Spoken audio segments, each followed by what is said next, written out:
지금의 물가 상황을 위험하다라고 진단하고 있기 때문입니다. 우리는 지금 5월 달을 살고 있어요. 전월보다 최근 월 미국 물가 상승률이 다 급등했습니다. 담배꽁초가 산불을 일으키듯이 가축 농가들은 비용이 올라가겠죠. 그때는 물가가 더 올라가 있을 겁니다.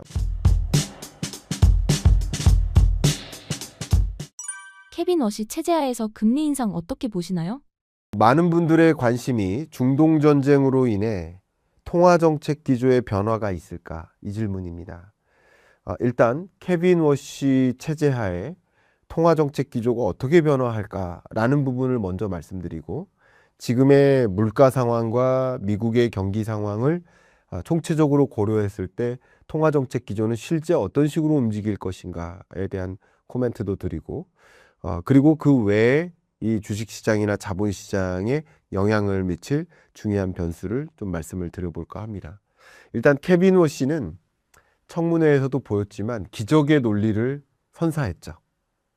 지금의 미국 물가나 고용이나 경기 상황을 고려했을 때 그래도 금리 인하할 수 있다라는 기적의 논리를 선사했고, 아마도 트럼프 대통령과의 면접에서 트럼프 대통령은 이미 이야기를 외신을 통해서 여러분 접하셨겠지만 이렇게 표현 많이 해왔죠. 정말 많이 이런 표현했죠.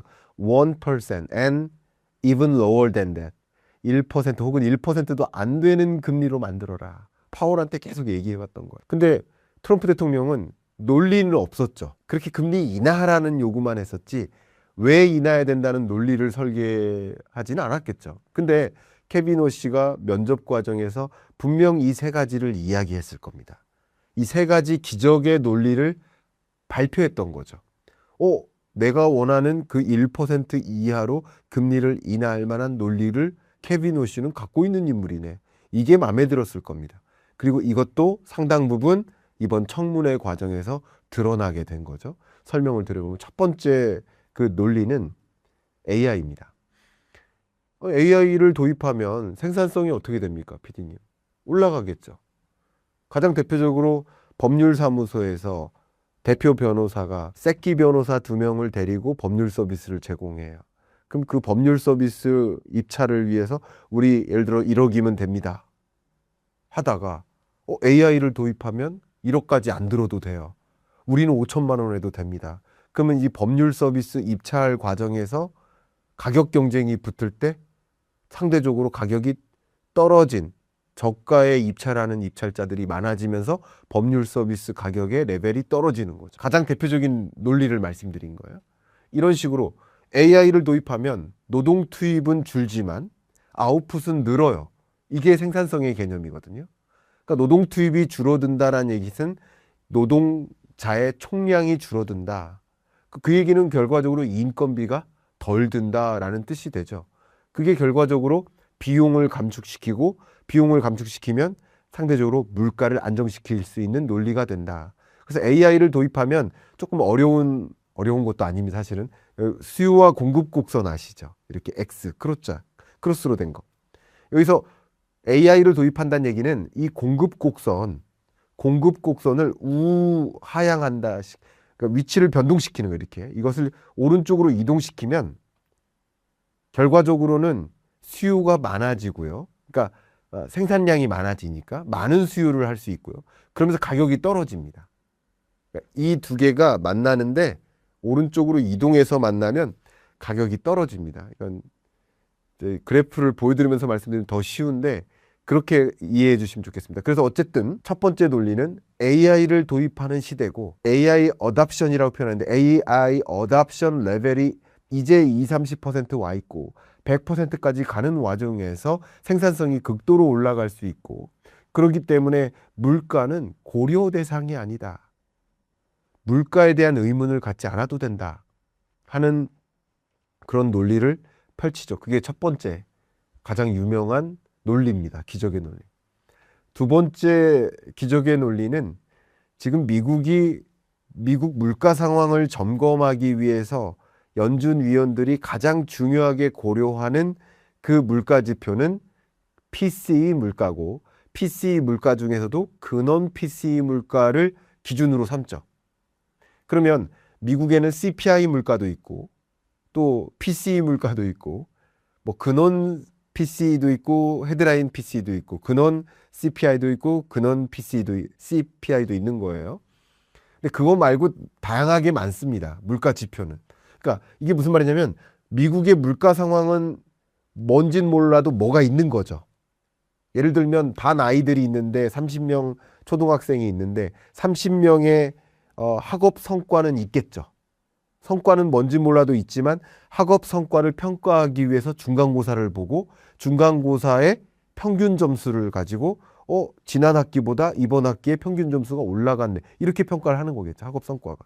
미국의 물가 상황은 있는 것이고 그 물가 상황을 정확하게 판단하기 위해서 여러 가지 지표를 쓰는데 그럼 학업 성적을 평가하기 위해서 총점으로 평가할 수도 있고 평균으로도 할 수 있고 중간값으로도 할 수도 있고 그리고 평균 점수를 내는데 이거 중요한 얘기 하겠습니다.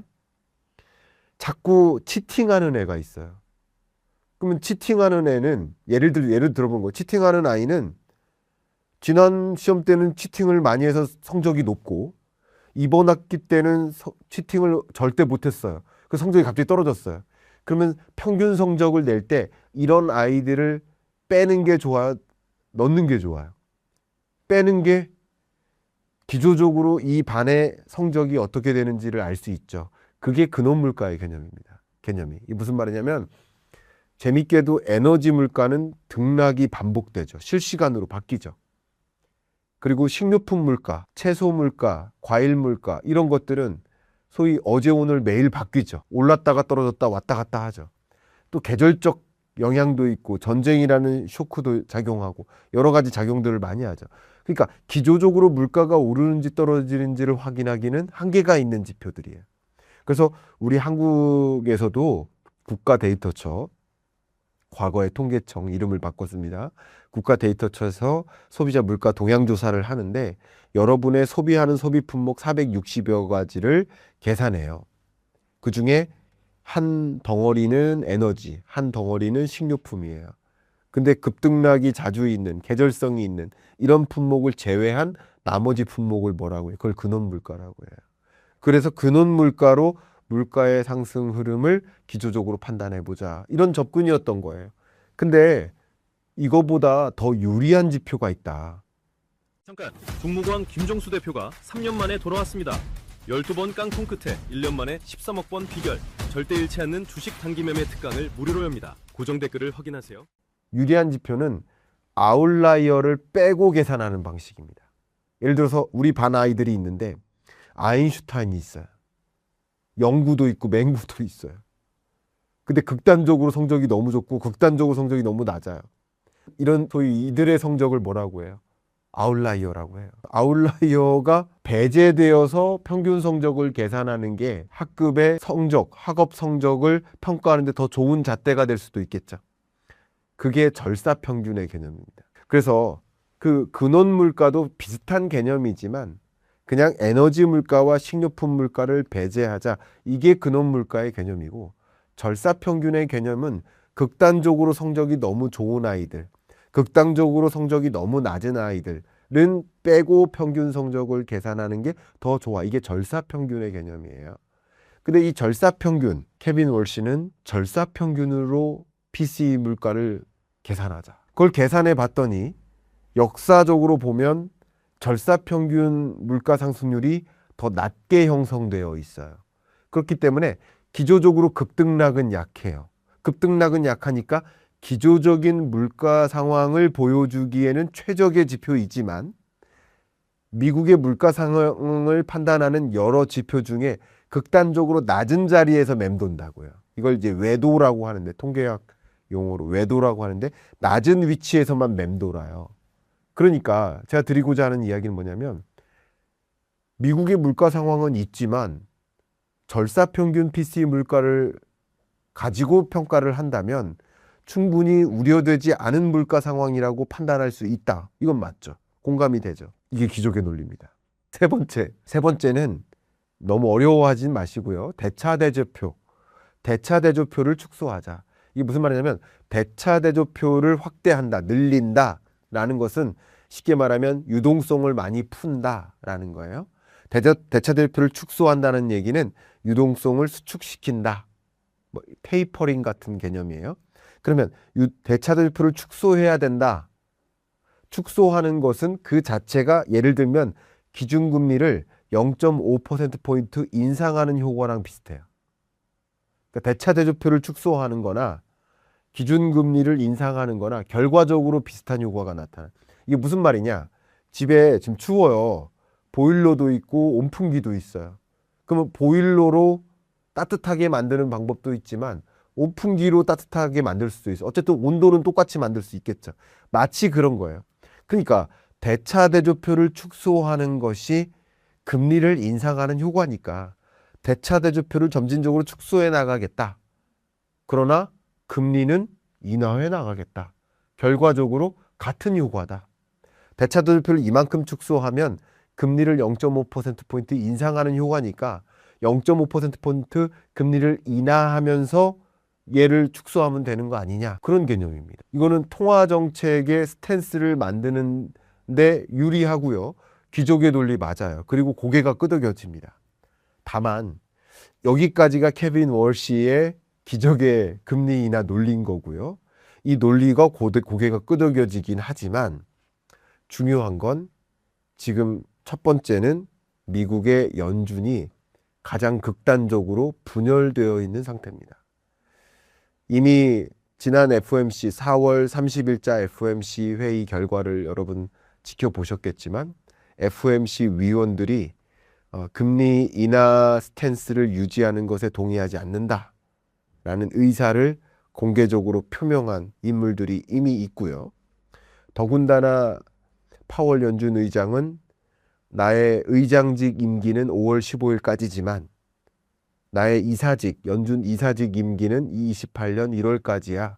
이게 마치 기업으로 따지면 부장님이 팀장 역할이었는데 팀장 자리를 내려놓아야 돼요. 그렇지만 여전히 부장이기 때문에 회사는 다닐 수 있는 거예요. 근데 통상 팀장직에 계시다가 내려오는 분들이 그냥 회사를 퇴직하는 경향들이 많이 있죠.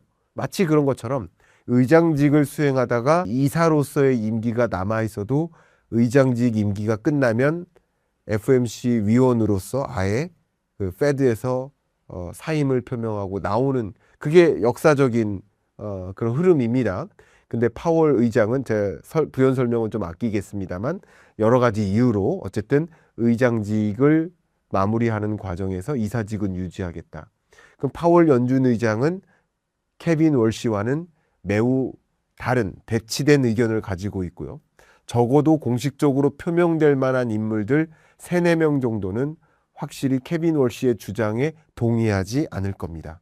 근데 금리 결정은 누가 해요? 케빈 월시 혼자 해요? 물론 FOMC 회의 중에 여러 위원들이 수차례 집중적인 토의를 하면서 의견의 합치를 이루기는 이루어요. 그렇지만 케빈 월시의 주장이 좀 강한 목소리이겠지만 파월 의장을 존경하고 파월 의장의 편에 서서 독립성을 주장하거나 여러 가지 논리로 지금 케빈 월시의 그런 주장을 동의할 수 없어. 가장 대표적으로 지금 당장 AI가 도입되어서 물가 상승률을 떨어뜨리는 효과라기보다는 AI는 2년, 3년 혹은 5년에 걸쳐서 물가의 레벨을 구조적으로 떨어뜨리는 효과인 것이지 이번 달, 다음 달, 올해의 물가 상승률을 떨어뜨리는 그런 효과는 아니야. 또 아까 말씀드렸던 절사평균 PCE 물가 상승률을 도입하는 건 너무 과도하게 미국 물가 상황을 낮게 평가하는 경향이 있기 때문에 나는 그런 잣대로 물가를 진단하고 싶지는 않아. 그 부분에 나는 동의할 수 없어. 이런 의견의 대립이 극강으로 치닫게 될 가능성이 높습니다. 그렇기 때문에 기본적으로 케빈 월시의 금리 인하를 펼치고자 하는 기적의 논리가 동의를 얻어내기는 쉽지 않아 보이고 그래서 그 논리대로 금리 인하를 단행하기는 어려울 것이다 라고 저는 판단을 합니다. 더 중요한 것은 어쨌든 연준 위원들이 봤을 때 지금의 물가 상황을 매우 강하게 위험하다라고 진단하고 있기 때문입니다. 왜 그러냐면 우리는 지금 5월 달을 살고 있어요.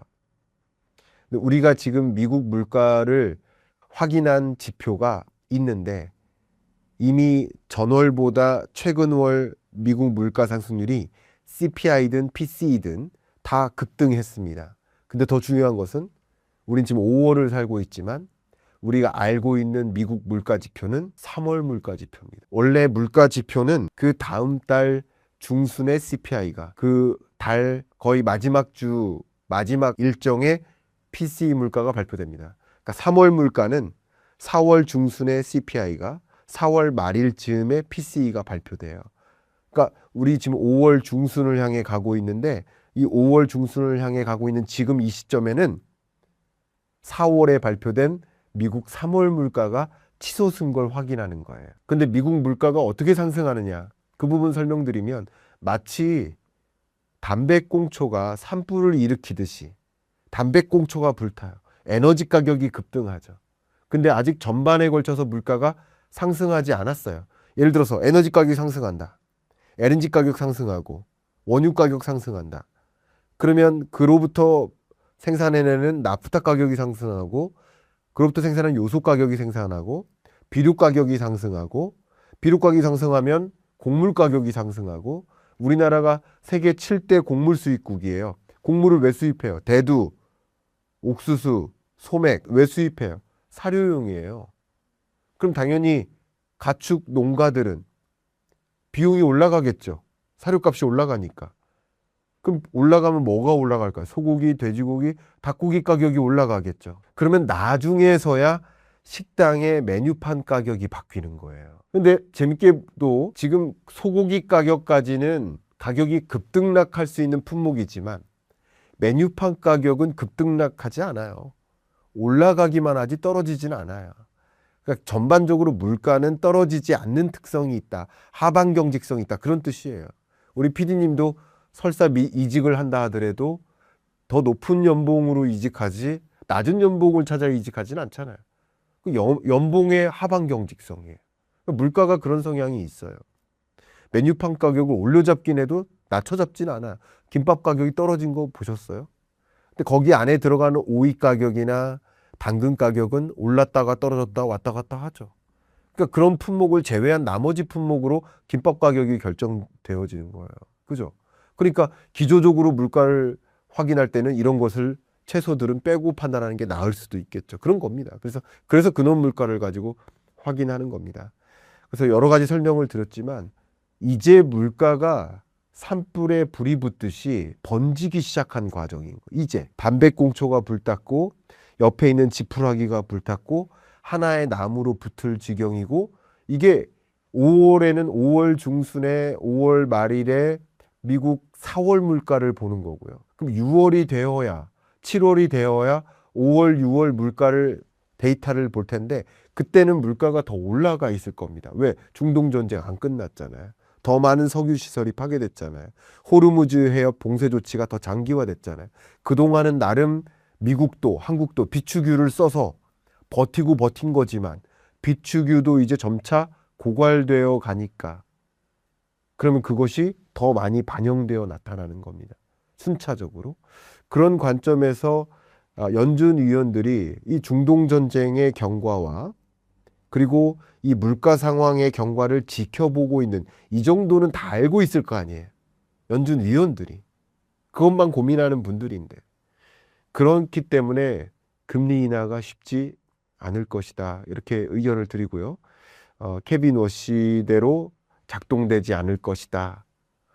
그렇기 때문에 금리 인하에 대한 기대감 자체는 아예 사라져 있는 것이다. 이렇게 말씀드리고 금리 인하에 대한 기대감은 사라졌는데 주가는 왜 오르는 겁니까? 금리 인하에 대한 기대감이 사라지는 구간이 3월 말 동안이었어요. 그 3월 말 기준으로 26년, 27년 끝자락까지 미국 기준금리 인하는 없어라고 이미 가정하고 있습니다. 패드워치를 봐도 이미 그렇게. 그러니까 금리 인하 없을 거야 라는 생각은 전쟁이 격화되는 동안에 디대인플레이션이 자극되는 동안에 국채금리가 상승하는 동안에 이미 반영된 것이고요. 지금부터는 다른 이슈를 반영해야 되는데 그 다른 이슈는 바로 글로벌 부채입니다. 부채는 왜 늘어나느냐? IMF는 부채를 자꾸 경고하죠. 부채 문제 심각하다고. 그렇지만 부채가 계속 늘어나는 것은 세계 각국이 재정을 많이 투입하기 때문입니다. 재정을 많이 투입하는 것, 그것도 역시 유동성입니다. 부채 문제를 얘기한다라는 얘기는 부채를 짊어지고 더 많은 재정을 투입한다. 우리나라도 추경을 편성한다. 이런 것들이 유동성입니다. 돈의 양이 많아지는 거예요. 그럼 정부가 재정을 투입한다는 것은 어떤 기업에게는 매출로 연결되고 어떤 가게에게는 소득원이 되기도 하죠. 그 재정이 투입되는 여정은 유동성 공급인 거고요. 통화 정책으로도 유동성을 공급할 수 있지만 그건 유독 통화량이라고 표현을 하죠. 근데 재정 지출로도 유동성이 공급되니까 지금은 금리 인하에 대한 기대감이 아니라 재정의 시간, 부채의 시간으로 이 코스피의 흐름을 이해하시는 것이 어떨까. 그래서 실물 경제적으로는 물가는 물가대로 오르고 경기는 하방 압력을 더 많이 받고 전쟁이 장기화될수록, 그리고 부채가 많아지니까 지난달보다 이번 달이 더 많은 부채 상환 부담을 떠안고 실물 경제적으로는 더 어려워지죠. 그러나 자본시장에서는 이미 전쟁 끝났다라고 해석을 하고, 그리고 전쟁에 대한 공포감은 많이 떨어진 상황이니까 그 부분이 반영되어 나타나지 않는다. 실물 경제랑 자본시장이랑 항상 같은 결로 가지 않는다라는 부분 말씀드리고, 그 대표적인 또 다른 예가 앞서서는 전쟁의 경과와 전쟁의 공포감의 경과가 다르다라고 말씀을 드렸지만, 또 한 가지 예가 25년을 돌이켜 봤을 때 주가의 저점이 25년 4월 초중순이었죠. 4월 3일 상호관세 발표하고 중국이 보복하겠다고 하고, 그리고 미국이 보복에 보복한다고 그러고, 중국이 또 보복에 보복, 또 보복을 한다고 그러고, 그때가 주가의 저점이고 코스피의 바닥인 거고, 그때가 관세 전쟁의 공포감이 정점에 이를 때입니다. 주가의 저점을 이루는 구간이. 그 우리나라의 주가의 저점이냐? 아니에요. 200여 개 나라의 공통적인 주가 저점입니다. 근데 관세 발효도 됐나요? 아니죠. 관세 전쟁의 공포감이 지배적으로 올라갔을 때지만 실제 관세가 발효된 건 8월로 기억을 하거든요. 그러니까 실물 경제에는 관세 발효가 영향을 주는 것이죠. 자본시장에는 관세 공포감이 영향을 주는 것이죠. 마찬가지입니다. 앞서 계속 말씀드렸던 전쟁의 경과와 전쟁 공포감의 경과, 이게 실물 경제와 자본시장을 구분해서 이해해야 되는 이유인 것이고, 방금 관세 전쟁을 가지고도 사례를 들었지만 실물 경제적 영향과 자본시장의 영향이 달리 적용되는 것이다. 이렇게 설명드리겠습니다.